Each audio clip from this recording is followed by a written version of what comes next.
زندگی بہت آسان ہے لیکن اسے آس پاس کے لوگ مشکل بنا دیتے ہیں۔ رکاوٹوں اور مشکلات کے لیے پریشان مت ہوں، ان کے پیچھے بہت حکمتیں ہوتی ہیں۔ یہ آپ کا راستہ نہیں روکتی بلکہ بہترین راستے پہ لے جانے کے لیے آتی ہیں۔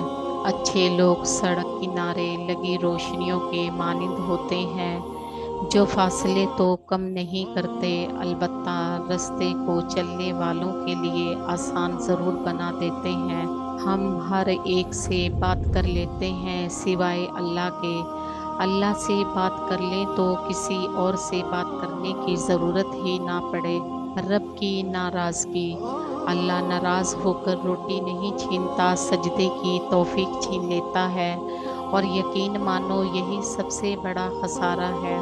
سخت رویے بات تو منوا دیتے ہیں مگر دلوں میں فاصلے بڑھ جاتے ہیں۔ جب رہنا ساتھ ہو تو دونوں طرف رویوں میں لچک ہونی چاہیے۔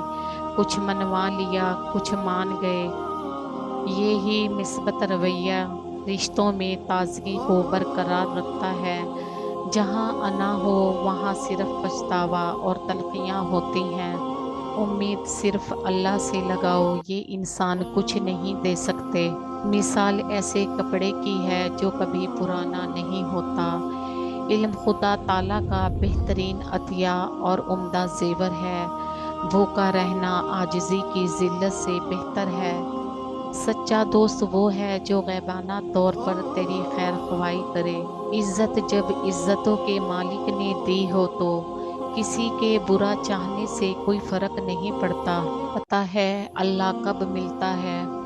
جب تم ٹھوکر کھاؤ، جب تم دکھی ہو، جب تم ٹھکرائے جاؤ، جب تم اپنے محبوب چیز یا محبوب رشتہ گنواؤ، تو اس وقت اپنے دکھی دل کے ساتھ اللہ کے پاس آؤ۔ ایک وہی تو ہے جو ٹھکراتا نہیں، ملامت نہیں کرتا، بلکہ پہلے سے زیادہ اپنا لیتا ہے۔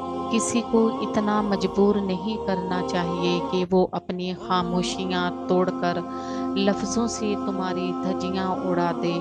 تکلیف آتی ہے ہمارے اعمال کی وجہ سے، ہماری وسعت برداشت کے مطابق اللہ کے حکم سے۔ ہر تکلیف ایک پہچان ہے اور یہ ایک بڑی تکلیف سے بچانے کے لیے آتی ہے۔